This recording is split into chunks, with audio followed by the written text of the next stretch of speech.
Hello everyone. सो आज हम लोग स्टार्ट कर रहे हैं अपना discussion excretory products and there elimination chapter से। हम सबसे पहले अपना डिस्कशन स्टार्ट करेंगे ह्यूमन किडनी से और हम स्किप कर रहे हैं एनसीईआरटी का फर्स्ट पेज जिसको हम बाद में डिस्कस करेंगे। हमारा चैप्टर का फ्लो होगा, हम ह्यूमन एक्सक्रीटरी सिस्टम को पहले समझेंगे, उसके बाद डिफरेंट ऑर्गन्स में, डिफरेंट ऑर्गेनिजम्स में किस किस तरीके के ऑर्गन्स होते हैं फॉर द एक्सक्रीशन, वो हम देखेंगे। तो सबसे पहली चीज एक्सक्रीशन क्या होता है। तो excretion is a set of process जिसके थ्रू हम बॉडी में बने नाइट्रोजनस वेस्ट को, जो बॉडी के लिए अनडिजायर्ड है, उनको रिमूव करते हैं। अब ह्यूमंस की बात करें तो ह्यूमंस में बेसिकली जो बेस होता है उसको हम बोलते हैं यूरिया। यूरिया को रिमूव करने के लिए हमारी बॉडी में होती हैं किडनीज। अभी किडनीज कैसे प्रोसेस करती हैं to remove these nitrogenous waste, इसी को हम इस चैप्टर में डिटेल डिस्कस करने वाले हैं। तो ह्यूमन किडनी का आपने इंट्रोडक्शन समझा, तो ह्यूमन किडनी का रोल होगा फॉर एक्सक्रीशन। तो चलिए समझते हैं ह्यूमन किडनी को। देखिए, ह्यूमन किडनी का ओरिजिन जो हुआ है वो मीजोडर्मिक ओरिजिन है।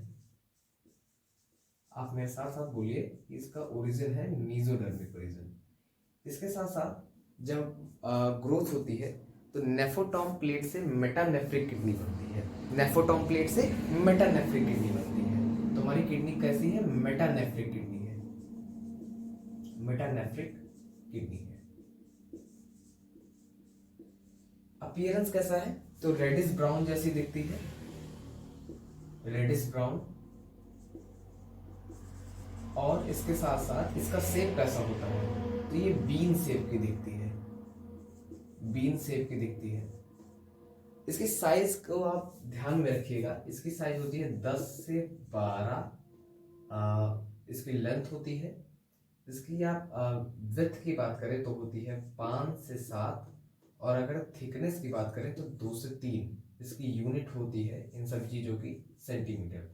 10 से 12 इसकी लेंथ होगी। इसकी विड्थ की अगर आप बात करेंगे तो वो होगी 5 से 7 सेंटीमीटर, और अगर आप इसकी थिकनेस की बात करेंगे तो वो होगी 2 से 3 सेंटीमीटर। पोजीशन की बात कर लेते हैं थोड़ा सा। तो 12th थोरेसिक वर्टेब्रेटी से, 12th थोरेसिक वर्टिब्रेटा से,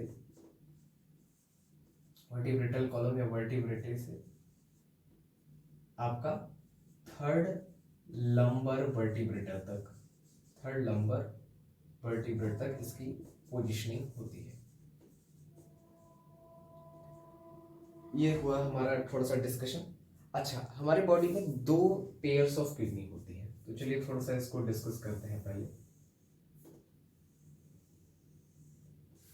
लेफ्ट, हमारे जो राइट पेयर की जो किडनी होती है वो स्लाइटली डाउनवर्ड्स होती है।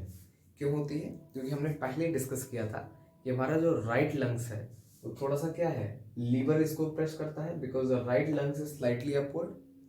तो क्योंकि ये स्लाइटली इसको प्रेस कर रहा है, that's why it is slightly downward.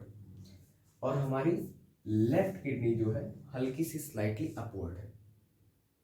ठीक है, साइज हमने देख ली, दोनों की सेम ही रहती है। अब एक कंपनसेंट्री हाइपरट्रॉफी यहाँ पर एक वर्ड यूज कर रहे हैं। उससे पहले हम किडनी की मेम्ब्रेन को समझते हैं। किडनी 12th थोरेसिक वर्टेब्रेटे से 3rd लंबर वर्टेब्रेटे के बीच में मौजूद होती है, और इसकी जो मेम्ब्रेन होती है पेरिटोनियम मेम्ब्रेन, इसकी जो मेम्ब्रेन होती है पेरिटोनियम मेम्ब्रेन, मेम्ब्रेन जो होती है इसकी वो रेट्रोपेराइटल टाइप की होती है। कैसे टाइप की होती है? रेट्रोपेराइटल। रेट्रोपेराइटल रेट्रोपेराइटल से आप क्या समझते हैं? इसका मतलब होता है कि हमारी जो किडनी है वो केवल एक तरीके से मेम्ब्रेन बाउंड है, केवल एक तरफ से मेम्ब्रेन बाउंड है, और वो तरफ है हमारा वेंट्रल साइड। मतलब membrane bound, membrane bound only by ventral side. इसका रीजन होता है क्योंकि हमारी जो किडनीज हैं वो बिलो एब्डोमेन प्रेजेंट होती है, और बिलो एब्डोमेन में भी बैकवर्ड एब्डोमेन में प्रेजेंट होती है, बिटवीन दिस टू। तो जब ये प्रेजेंट होती हैं तो सामने से ही इनको कवर की ज़रूरत होती है, क्योंकि ये पीछे से हमारे एब्डोमिनल वॉल से चिपक जाती है। तो पीछे इनको कवर करने के लिए हमें वॉल्स की ज़रूरत नहीं होती है या मेम्ब्रेन्स की ज़रूरत नहीं होती है, पर वेंट्रल साइड में हमें इनको कवर करना पड़ता है विद द पेरिटोनियम वॉल्स। अब हमारे पास दो पेयर्स ऑफ किडनी होती है, अभी हम स्ट्रक्चर में देखेंगे।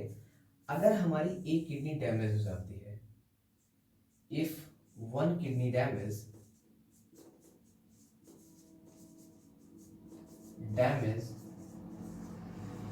तो क्या होता है, अनादर किडनी जो होती है वो अपने आप को इनलार्ज कर लेती है टू फंक्शन वेल। इसी को बोलते हैं कंपनसेटरी हाइपरट्रॉफी। तो क्या होगा, अनादर इनलार्ज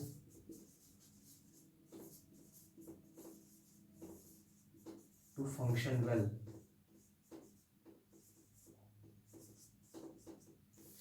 इसी को बोलते हैं कंपनसेटरी हाइपरट्रॉफी। अब हम बात कर लेते हैं थोड़ा सा स्ट्रक्चर ऑफ किडनी। किडनी के स्ट्रक्चर में बात करें तो सबसे पहले हमारी दोनों किडनीज के ऊपर प्रेजेंट होती है एड्रिनल ग्लैंड्स। कौन सी ग्लैंड्स? Adrenal glands.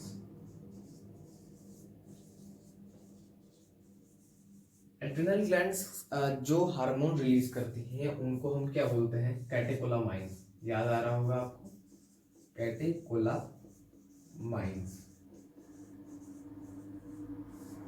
ठीक है। इसके साथ साथ अगर हम किडनी का एक स्ट्रक्चर यहाँ भी बनाएं, या हम केवल एक किडनी को लें ताकि हम इसका सर्कुलेशन समझ सकें। देखिएगा, किडनी में जो ब्लड आता है वो लेकर कौन आता है? Renal artery. कौन सी आर्टरी? Renal artery. और यहां से जो ब्लड जाता है वो लेके जाती है कौन? Inferior vena cava. Inferior renal vena cava या वेना कावा सिंपली लिख सकते हैं। इस बीच में क्या होगा, यहां से ब्लड जाएगा, ये ब्लड जाता है कहाँ? हार्ट में जाएगा। अरे हार्ट में जाएगा कौन से एट्रियम में? राइट एट्रियम में जाएगा। बाकी फिर यहाँ से प्यूरिफिकेशन होगा, उसकी फंक्शनिंग होगी, आएगा कहाँ पर? वेंट्रिकल्स में आएगा। वेंट्रिकल से इयोटा के थ्रू फिर से कहाँ से आ जाएगा? इयोटा के थ्रू बॉडी में डिस्ट्रीब्यूट होता है। तो डिस्ट्रीब्यूशन से कहाँ आ जाएगा? रीनल आर्टरी के, और ये साइकिल चलती रहेगी। यहाँ पर एक चीज आप और फैक्ट के लिए याद रख सकते हैं कि हमारी बॉडी में जो कार्डियक आउटपुट होता है 5 लीटर्स का, एक मिनट में हमारे जो हार्ट ब्लड पंप करता है, उसका 20 से 25% पार्ट पर मिनट किडनी में आता है, पर मिनट ब्लड। तो 5000 का आप मान के चलिए कि आ जाएगा आपका 20 to 25%। आप कैलकुलेट कर लीजिएगा, उतना ब्लड यहाँ पर आता है साहब। ये चीज हो गई, अप्रॉक्स 1250 कुछ ऐसा होगा। रेनल आर्टरी, अब हम थोड़ा सा और इसको देख लेते हैं।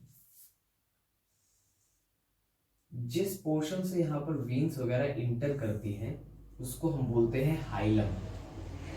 इस ओपन स्पेस को या कैविटी को, जिस तरीके से ये कॉनकेव साइड है, आप इसको एज्यूम करिए that this is concave side. 10th में मिरर पढ़ा था, इस साइड को हम बोलते हैं कॉनकेव, इस साइड को बोलते हैं कॉन्वेक्स। तो ये कॉनकेव साइड है, ये हमारा हो जाएगा कॉन्वेक्स साइड। ठीक है। अब एक यहाँ पर थोड़ा सा स्ट्रक्चर हम बनाना पड़ेगा ताकि हम और चीजों को समझ सकें, तो इसको हम एडिट करेंगे। देखिए, किडनीज में यहाँ वेन्स वगैरह इंटर करती है, यहां से निकलती हैं 2 पाइप्स। इन पाइप को आपने बोल दिया कि ये, इन्हें हम बोल रहे हैं यूरेटर। यहाँ पर फिल्ट्रेशन होगा, कैसे होगा हम नेक्स्ट लेक्चर्स में देखेंगे। पर फिल्ट्रेशन के बाद जो वेस्ट होंगे या वेस्ट सब्सटेंसेस होंगे वो इन ही यूरेटर्स के थ्रू कहाँ आते हैं? एक ट्रायंगुलर बॉक्स लाइक स्ट्रक्चर जिसको आप बोलते हैं यूराइनरी ब्लैडर। और यूराइनरी ब्लैडर से फिर ये निकलते हैं यूरेथ्रा के थ्रू। कहाँ से निकलते हैं? यूरेथ्रा के थ्रू। यूरेथ्रा के थ्रू साहब ये निकलेंगे। यूरेथ्रा में भी 2 स्फिंक्टर प्रेजेंट होते हैं। स्फिंक्टर मतलब जो फ्लो को रोकते हैं या फ्लो रेगुलेटर्स बोलते हैं, इनको बोलते हैं स्फिंक्टर्स। ये भी स्फिंक्टर ही है, इनर और आउटर स्फिंक्टर। इनका फंक्शन हम बाद में देखेंगे कि कौन सी इनवॉलेंट्री होती है, कौन सी वॉलेंट्री होती है, जब मैच्योरेशन हम डिस्कस कर रहे होंगे। फिलहाल अभी ये किडनी है। हमने वीनस फंक्शन देख लिया है, इसका स्ट्रक्चर आपने देख लिया। अब कुछ एक दो चार चीज़ें और हमें यहाँ पर समझना होगा, इसके लिए हमें इरेज करना होगा इसे।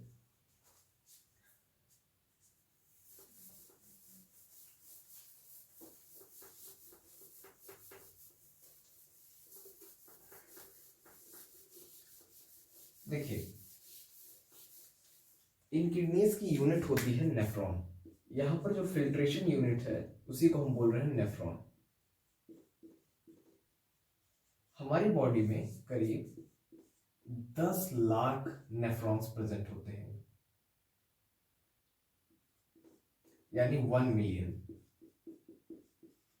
Million nephrons. अब 10 मिलियन नेफ्रॉन्स हैं और हम एक फैक्ट जानते हैं कि 4000 नेफ्रॉन्स जो हैं, 4000 nephrons opens in one collecting duct. अब एक कलेक्टिंग डक्ट में अगर 4000 नेफ्रॉन ओपन हो रहे हैं, अगर इसको हम सिंपली डिवाइड कर दें बाय 4000 तो हमें मिलता है करीब 250 कलेक्टिंग डक्ट। तो इससे हमें ये पता चलता है कि हमारी बॉडी में कलेक्टिंग डक्ट्स का अमाउंट कितना है, 250 है। एक चीज और आपने समझ लिया है, एड्रिनल ग्लैंड्स का जो सिक्रेशन होता है उसे कैटेकोलामाइंस बोलते हैं। काफी इंपॉर्टेंट चीज है, इसे आप भी याद रख सकते हैं। आपको कुछ नोट करना हो इसमें से आप नोट कर सकते हैं। तो यूरिया यानी हमारी बॉडी से नाइट्रोजनस वेस्ट किस तरह से रिमूव होते हैं, उसकी प्रोसेस को हम आगे देखेंगे। फिलहाल ये था हमारा एक discussion over the external structure of kidney. आप यूरिया को किस तरीके से मॉडिफाई किया जाता है या कौन सी प्रोसेस होती है, ऑर्निथिन साइकिल, ये तो आप इस चैप्टर में नहीं डिस्कस करना है, पर ornithine cycle is a major thing जिसको हम कभी भी डिस्कस करेंगे। So this is our first derivative of lecture. हम नेक्स्ट सीरीज में ये डिस्कस कर रहे होंगे कि किस तरीके से प्रोसेसेस और होती हैं किडनीज में।